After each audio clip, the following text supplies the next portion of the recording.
وبركاته.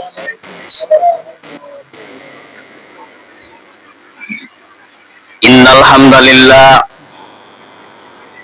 الحمد لله نحمده ونستعينه ونستغفره ونؤمن به ونتوكل عليه ونعوذ بالله من شرور أنفسنا ومن سيئات أعمالنا. من يهده الله فلا مضل له ومن يضلله فلا هادي له ونشهد أن لا إله إلا الله وحده لا شريك له ونشهد أن محمدا عبده ورسوله الذي أرسله بالحق بشيرا ونذيرا وداعيا إلى الله بإذنه وسراجا منيرا. أما بعد فقد قال الله تعالى في كلامه المجيد والفرقان الحميد فأعوذ بالله من الشيطان الرجيم. بسم الله الرحمن الرحيم. الحمد لله الذي أنزل على عبده الكتاب ولم يجعل له عوجا. وقال الله تعالى في كلامه المجيد والفرقان الحميد. أعوذ بالله من الشيطان الرجيم. إن الله وملائكته يصلون على النبي يا أيها الذين آمنوا صلوا عليه وسلموا تسليما. درود إبراهيم পড়ি اللهم صل على محمد وعلى آل محمد كما صليت على إبراهيم وعلى آل إبراهيم إنك حميد مجيد. اللهم بارك على محمد وعلى آل محمد كما باركت على إبراهيم وعلى آل إبراهيم إنك حميد مجيد. اللهم صل على محمد وعلى آل محمد كما صليت على إبراهيم وعلى آل إبراهيم إنك حميد مجيد. اللهم بارك على محمد كما باركت على إبراهيم وعلى آل إبراهيم إنك حميد مجيد. بلغ العلا بكماله كشف الدجى بجماله حسنت جميع خصاله صلوا عليه وآله فرن. بلغ العلا بكماله حسنت جميع خصاله صلوا عليه وآله. رہے میرے مسکن حوالی کعبہ بنے میرے مدفن دیار مدینہ. بلغ العلا بکمالہ حسنت جميع خصاله صلوا عليه وآله. আমার যখন পুরা বেদিন আসবে গহীন রাতি, আমার যখন পুরা বেদিন আসবে গহীন রাতি, থেকো প্রভু এ জীবনে, থেকো আল্লাহ এ জীবনে, হয়ে চির সাথী আসবে গহীন রাতি। আমার যখন পুরা বেদিন আসবে গহীন রাতি, থেকো আল্লাহ এ জীবনে, থেকো প্রভু এ জীবনে, হয়ে চির সাথী আসবে গহীন রাতি। আলহামদুলিল্লাহ, সমস্ত প্রশংসা সেই মহান রব্বুল আলামিনের, যিনি আমাদের সফর মাসের চতুর্থ জুমায় উপস্থিত হওয়ার, শরীক হওয়ার যে মহান রব আমাদেরকে কবুল করলেন, সেই মহান রব্বরে আমরা শুকরিয়া জ্ঞাপন করি। আমরা সকলে বলি আলহামদুলিল্লাহ। বসেন, সামনে কাছে বসেন, এদিক দিলেন কেন? বসেন, সমস্যা নেই। যে সফর মাস আল্লাহ পাক যে একটা মাস যে দিলেন, এই মাস মনে করেন যে প্রতি মাসে আল্লাহ পাক 4টা করে সপ্তাহ দান করেন। কটা করে সপ্তাহ দান করেন? প্রতি মাসে 4টা করে সপ্তাহ দান করেন। কোন মাসে আবার 5টা সপ্তাহ পরে। কিন্তু এই সফর মাস আমাদের কাছ থেকে বিদায় নিচ্ছেন। মহরম গেল, মহরমের পরে সফর, তারপর রবিউল আউয়াল, এবার পর্যায়ক্রমে মাসগুলো আল্লাহ অতিক্রম করছেন, বলেন না সুবহানাল্লাহ। কেবলমাত্র বান্দাদের জন্য এই মাসগুলো আল্লাহ পাক নিযুক্ত করেছেন, বলেন না সুবহানাল্লাহ। এক একটা মাসের এক একটা বরকত। রমজান মাসের বরকত আলাদা, তাই না? ঠিক কিনা বলেন? রাতের বেলা পানাহার করো, দিনের বেলা পানাহার বন্ধ করো। মানে দিনের বেলা খাবার খাও না, রাতের বেলা করে খানা খাও। এটা হলো রমজান মাসের বৈশিষ্ট্য, ঠিক কিনা বলেন? এই যে 11টা মাস বান্দা পানাহার করে, খানা খায় দিনের বেলা করে, আর একটা মাস যখন দিনের বেলা খানা খায় না, ডাক্তারি পরামর্শ অনুযায়ী বলা হয়েছে যে যখন নাকি ওই একটা মাস যখন অনাহারে থাকে, শরীরের মধ্যে যত রকমের রোগ বালা মুসিবত সমস্ত ওই মাসের মধ্যে আল্লাহ দমন করে দেন, আল্লাহ সুবহানাহু। যে একটা মাস, এই যে মুহররম মাস আমাদের কাছ থেকে বিদায় নিল, তারপরে আবার এই সফর মাস, এই সফর মাসও আমাদের কাছ থেকে বিদায় নিচ্ছেন। সামনে একটা মাস অতিক্রম আসতে সামনে আসতেছেন।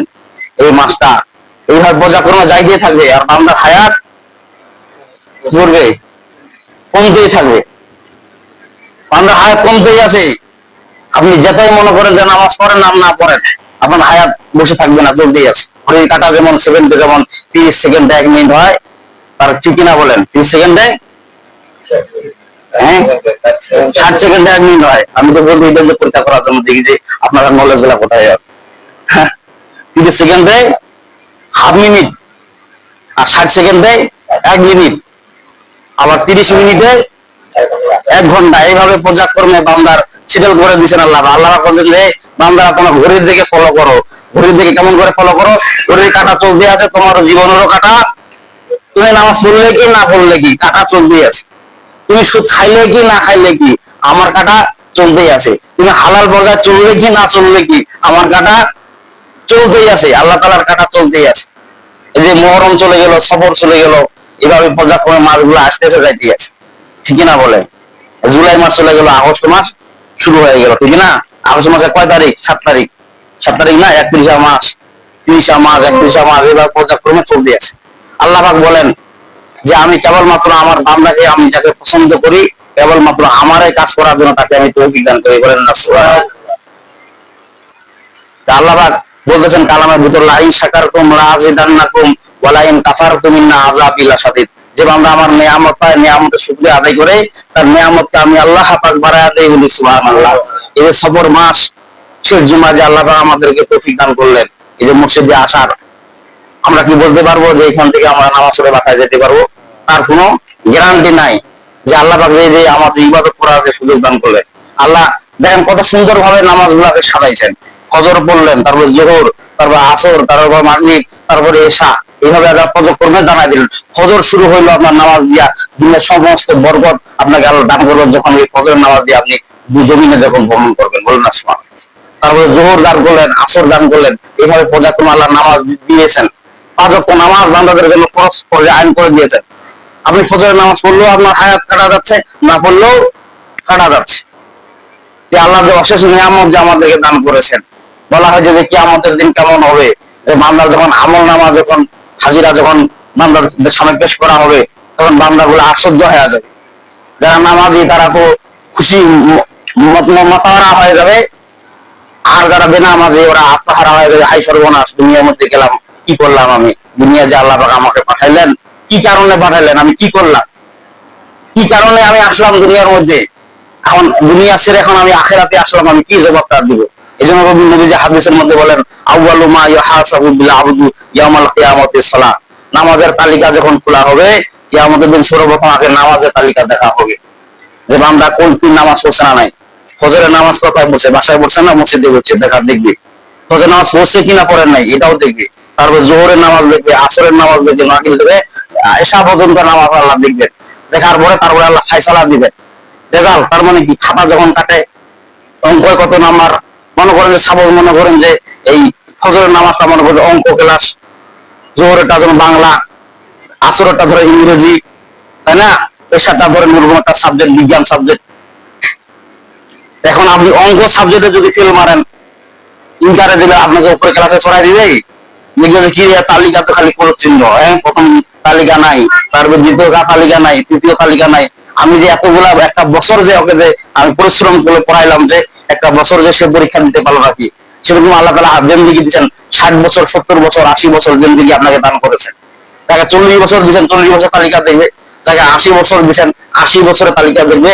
আল্লাহ তাআলার কাছে অনর্গল হিসাব যখন শুরু হয়ে যাবে, তখন বান্দা আত্মহারা যাবে, আই সর্বনাশ, এত বড় লম্বা জিন্দেগি পাইলাম, লম্বা জিন্দেগি পাওয়ার পরে আমি কেন নামাজটা পড়তে পারলাম।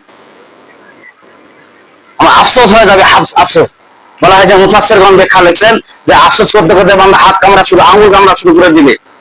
আঙ্গুল কামড়াতে কামড়াতে আঙ্গুল খেয়ে ফেলবে, এভাবে পর্যায়ক্রমে হাত খেয়ে ফেলবে, মানে আফসোস করতে করতে কামড়াতে থাকবে। আবার বলবে যে আল্লাহ আমার দুনিয়া আবার পাঠান, আমি নিয়মিত পাবে তো আমার দাওয়া করবো। আল্লাহ বলবে যে না, নট, কোনো কাম হবে না। হায়রে মসজিদ, মসজিদ কিয়ামতের দিন আমাদের বিপক্ষে নালিয়ে দিবে, হয় পক্ষে নালিয়ে দিবে। আপনি যদি ভালো কাজ করেন তাহলে ভালো, আর যদি বিরোধিতা কাজ করেন তাহলে বিপক্ষে নালিয়ে দিবে। বলেন না নাউযুবিল্লাহি মিন যালিক। আল্লাহুম্মা সাল্লি সালাতান কামিলান ওয়া সাল্লি সালামান আলা মুহাম্মদ। একটু সকলে আওয়াজ করে বলি সাল্লাল্লাহু আলাইহি ওয়াসাল্লাম। আজকে জুমার আলোচ্য বিষয় হলো, আজকে জুমার আলোচ্য সফর মাসের শেষ জুমার আলোচ্য বিষয় হলো যে আল্লাহ পাক বিশ্বনবী যে কাফের যারা মুশরিক কুরাইশ বংশের, তারা বিশ্বনবীকে 3টা প্রশ্ন করেছিলেন। সেই 3টা প্রশ্ন নিয়ে আলোচনা শুরু হবে। বলেন ইনশাআল্লাহ, আল্লাহ যদি আমাকে তৌফিক দান করে আমি সেই 3টার আলোচনা করার চেষ্টা করব। তো আল্লাহ পাক সূরা, আমি যে আপনাদের সামনে যে সূরা তেলাওয়াত করেছি, সূরা কাহাফ। কোন সূরা? সূরা কাহাফ। কোরআন শরীফে কতগুলো সূরা আছে বলেন দেখি? 114টি সূরা আছে। আর কোরআন শরীফের মধ্যে সূরা কাহাফটা হলো 15 পারার মধ্যে অবস্থিত। কাহাফ শব্দের অর্থ হলো গুহা। কাহাফের অর্থ কি? গুহা বা এক গুহার বা পাত্র। যে গুহার মধ্যে মনে করেন যে কিছু সৈন্য বাহিনী বসবাস করছিলেন, সেই কাহাফ নামক সূরা আল্লাহ নাযিল করেছে। বিশ্বনবী যে হাদিসের মধ্যে বলেন, সূরা কাহাফ প্রথম 10 আয়াত 1 থেকে 10 নম্বর আয়াত পর্যন্ত যে ব্যক্তি মুখস্থ করবে, সে ব্যক্তি দাজ্জালের কবল থেকে মুক্তি পাবে। বলেন না সুবহানাল্লাহ। শেষ জামানায় দাজ্জাল আসবে, দাজ্জাল। বিশ্বনবী যে হাদিসের মধ্যে বলেন, সূরা কাহাফের 1 থেকে 10 নম্বর আয়াত অথবা শেষের 10 নম্বর আয়াত যে ব্যক্তি মুখস্থ করবে, তাকে দাজ্জালের কবল থেকে তাকে মৃত্যু, তাকে হেফাজত করবেন আল্লাহ পাক। বলেন না সুবহানাল্লাহ। দাজ্জাল কেমন হবে? বলা যায় দাজ্জালের 1 চোখ খানা থাকবে, আর চোখ ভালো থাকবে, এবং যে কপালের মধ্যে লেখা থাকবে কাফার। আর যে ব্যক্তি এই সূরা কাহাফ প্রথম 10 আয়াত যে ব্যক্তি মুখস্থ করবেন, তাকে কি করবেন? আল্লাহ পাক হেফাজত করবেন দাজ্জালের কবল থেকে। বলেন না সুবহানাল্লাহ। বিশ্বনবীর এক সাহাবী সূরা কাহাফ রাতের অন্ধকারে তেলাওয়াত করতেছিলেন। রাতের তেলাওয়াত করার কারণে গোয়ালি ঘরের মধ্যে গরু, ছাগল এরা ছুটাছুটি শুরু করে দিল।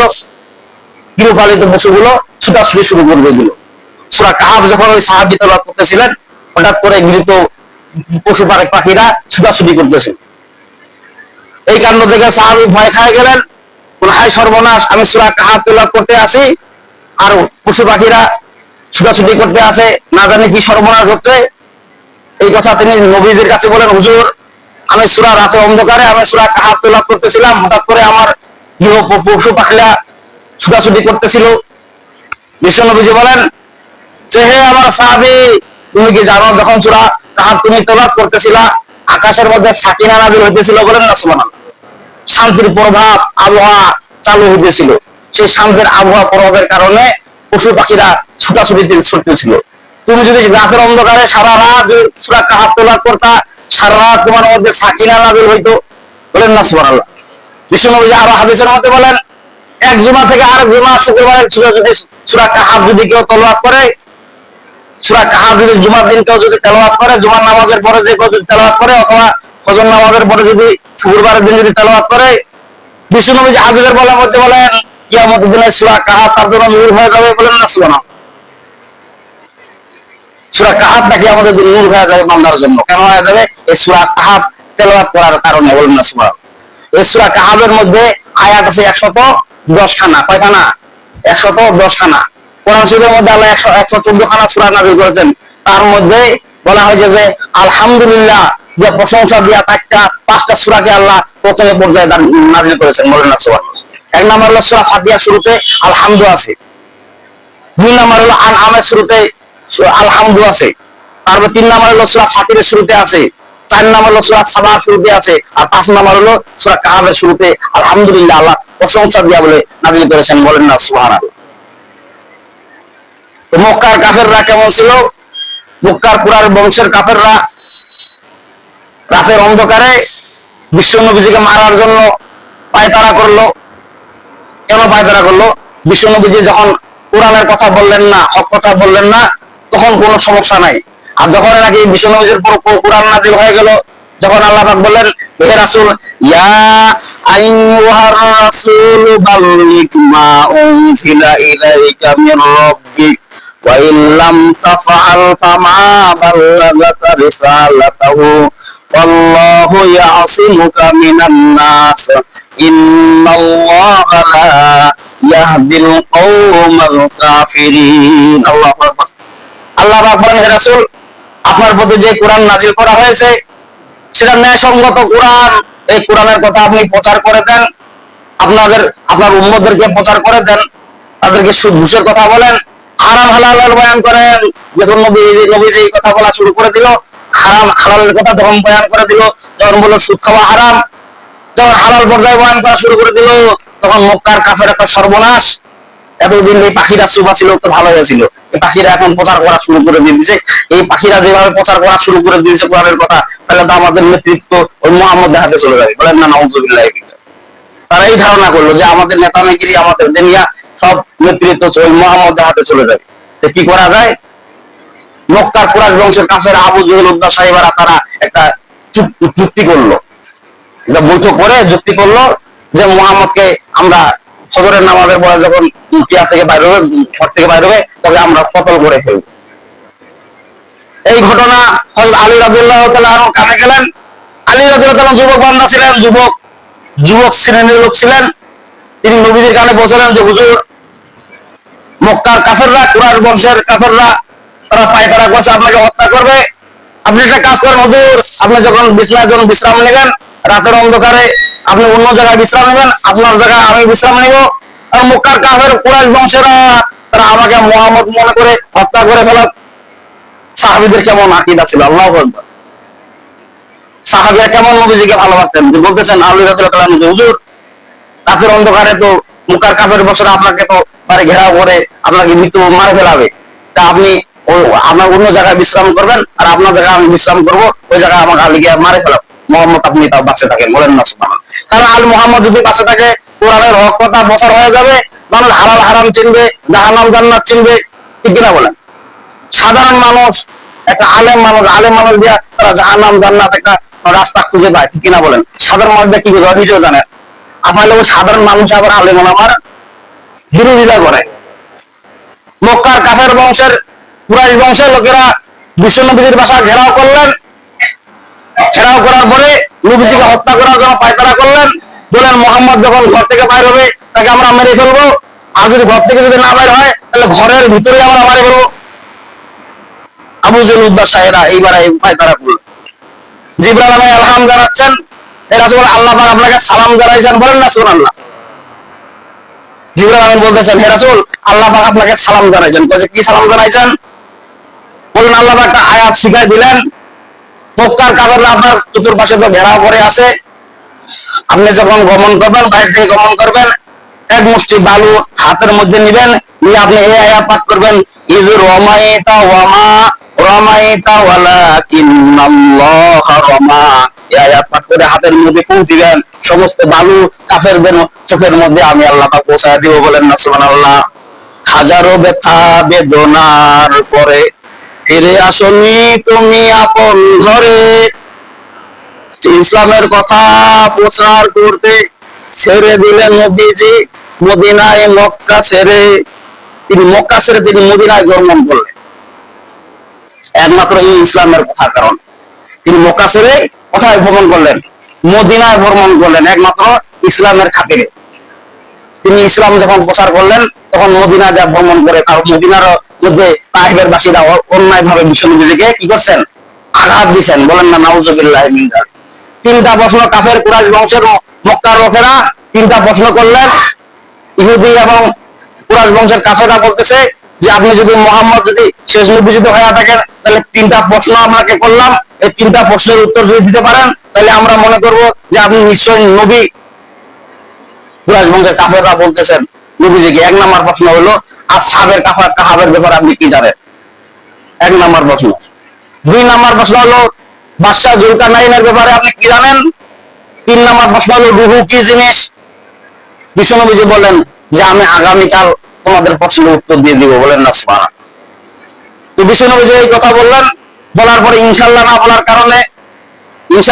কারণে ওহী নাযিল হলেন না। এভাবে একাধিক ভাবে অতিক্রম হইতে হইতে 15 দিন পর আল্লাহ পাক এলহাম জানাচ্ছেন, আর মক্কার কাফেররা বলতেছে এই তো হুজুরক গ্রেফতার করা গেছে, দেশের মনে শ্রেষ্ঠ নবী নয়, ইনি মুহাম্মদ না, কারণ প্রশ্নের উত্তর দিতে পারে না। বলছেন যে আগামীকাল এইভাবে করতে করতে 15 দিন অতিক্রম করছেন। 15 দিন পর আল্লাহ এলহাম জানাইছেন, তখন আল্লাহ আয়াত নাযিল করছেন, বলেন না সুবহানাল্লাহ। তখন বিশ্বনবীকে যখন এই প্রশ্ন করা হলো আসহাবে কাহাবের ব্যাপারে, আল্লাহ পাক সূরা কাহাব নাযিল করে দিলেন, বলেন না সুবহানাল্লাহ। আল্লাহ পাক বলেন, হে রাসূল, মক্কার কাফেররা কুরাইশ বংশটা আপনার প্রতি যে নির্যাতন চালাচ্ছে, আপনাকে যে অবমাননা করতেছে, আপনি সাধারণ জিনিস মনে করেন না, এটা কোরআনটা সাধারণ কোরআন না। আপনি কেন মন খারাপ করতেছেন? আপনি কি জানেন? আলহামদুলিল্লাহিল্লাযী আনজালা আলা আবদিহিল কিতাবা ওয়া লাম ইয়াজআল লাহু আওয়াজা। হে রাসূল, আপনি শুনে নেন, আলহামদুলিল্লাহ, সমস্ত প্রশংসা সেই মহান রব্বুল আলামিন, আনজালা, যিনি নাযিল করেছেন, আলা আবদিহিল কিতাবা, তার বান্দার প্রতি এমন একটা কিতাব, ওয়া লাম ইয়াজআল লাহু আওয়াজা, তার মধ্যে কোনো বক্রতা নাই, বলেন না সুবহানাল্লাহ। আল্লাহ পাক বলেছেন, হে রাসূল, আপনি ইনশাআল্লাহ না বলার কারণে আপনাকে আমি আয়াত নাযিল করি নাই, কিন্তু মক্কার কাফেররা যেভাবে লাফালাফি শুরু করে দিয়েছে, আমি আল্লাহ এখানে বসে থাকতে পারলাম না, এই জন্য 15 দিন পর আমি আয়াত নাযিল করে দিলাম। হে রাসূল, আপনি কি জানেন? আলহামদুলিল্লাহ, সমস্ত প্রশংসা সেই মহান রব্বুল আলামিনের, যিনি আনজালা, যিনি নাযিল করেছেন আলা আবদিহি, তার বান্দার প্রতি কিতাবা, এমন একটা কিতাব, ওয়া লাম ইয়াজআল লাহু আওয়াজা, তার মধ্যে কোনো বক্রতা নাই, মানে স্পষ্ট কোরআন কিতাব, বলেন না সুবহানাল্লাহ। মক্কার কাফেররা কয় সর্বনাশ, আয়াত নাযিল করে দিয়ে দিল আল্লাহ পাক আসহাবে কাহাবের ব্যাপারে, তখন আল্লাহ পাক পদর্পণ জানাচ্ছেন, যে আয়াত নাযিল করে জানাচ্ছেন, হে রাসূল, আপনি বলেন আসহাবে কাহাবের ব্যাপারে, জর্ডান দেশ দাকিয়ানুস একজন বাদশা ছিল, তিনি মুসলমানদের প্রতি নির্যাতন চালাইতো, অন্যায় ভাবে মুসলমানদেরকে হত্যা করত। তখন দাকিয়ানুসের 3টা স্বভাব ছিল। 1 নম্বর স্বভাব ছিল তিনি মানুষদের প্রতি জুলুম করত, আর 2 নম্বর স্বভাব হলো তিনি নিষ্ঠুরতা ছিলেন, মানে দয়া মায়া বলতে নাই। আর 3 নম্বর ছিল তিনি মূর্তি পূজক ছিল, মানে দেব দেবীর পূজা করত, দেব দেবীর পূজা না করলেই ওকে হত্যা করে ফেলত। জর্ডান দেশে দাকিয়ানুস বাদশা সে আমলে অত্যাচার করত, মুসলমানদের প্রতি নির্যাতন চালাইতো। 7 জন যুবক কাঠগড়ায় দাঁড়ায় বলতেছে, আমরা তোমাকে মানি না, তুমি যতই বাদশা করো, তুমি যতই প্রেসিডেন্ট হও, তোমাকে আমি মানি না, কারণ তুমি কোরআন মানো না, হাদিস মানো না, তুমি মুসলমানদেরকে হত্যা করো। যতক্ষণ পর্যন্ত তুমি মুসলিম না হতে পারবা, ততক্ষণ তোমার আইন আমি। এই 7 জন যুবক বললো যে আমরা মানি। তখন এই 7 জন যুবকের প্রতি এই দাকিয়ানুস জুলুম করা শুরু করে দিয়ে দিল। এরকম জুলুম আছে না নাই বলেন দেখি, প্রজা কর্ম।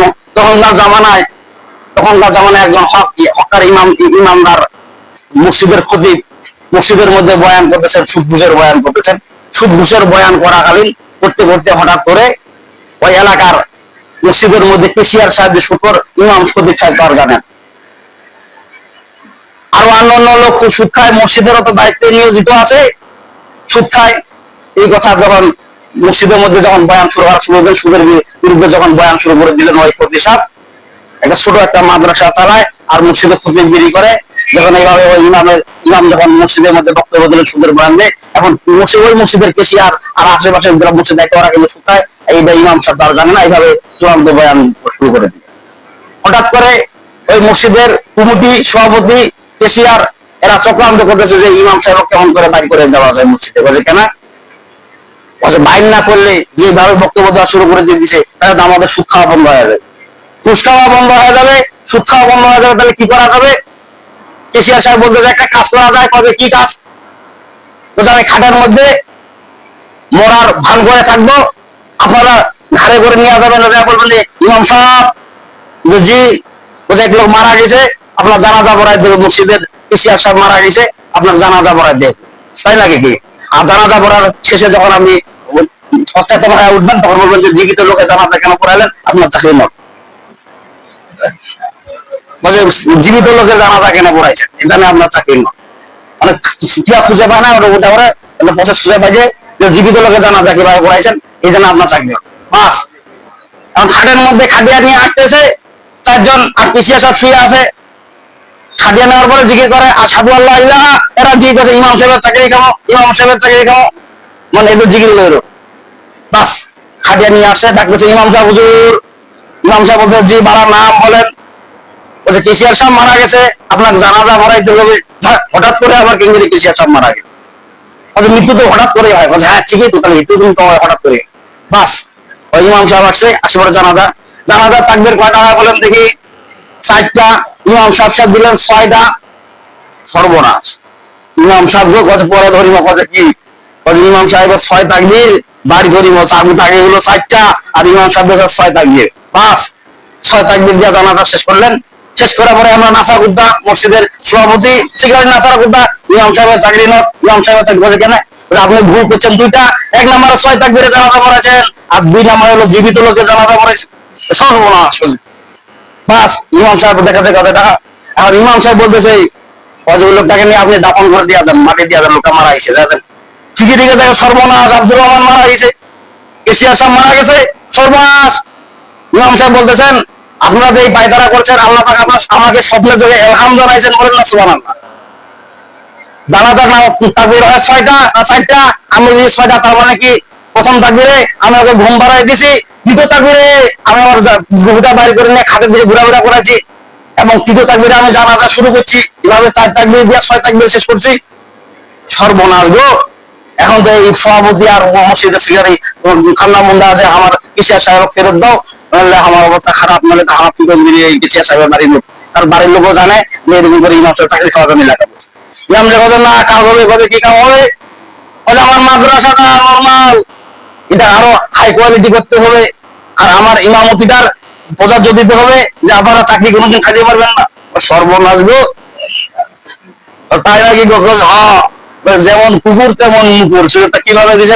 আল্লাহ তাআলা দিছে, বলেন না সুবহানাল্লাহ।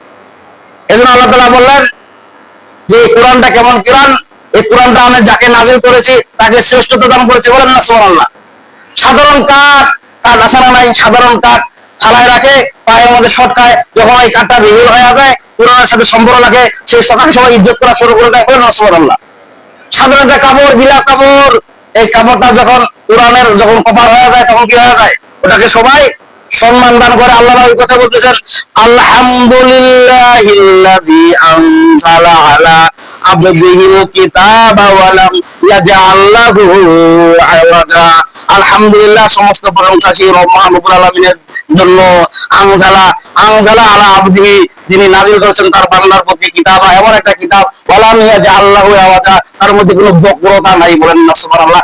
স্পষ্ট কিতাব, তার মানে কি এই কিতাবকে যে সম্মান করবে সেই সম্মান পাবে, বলেন না সুবহানাল্লাহ। এই কিতাবের অংশধারী যারা, তাদেরকে যারা সম্মান করবে তারাও সম্মান পাবে।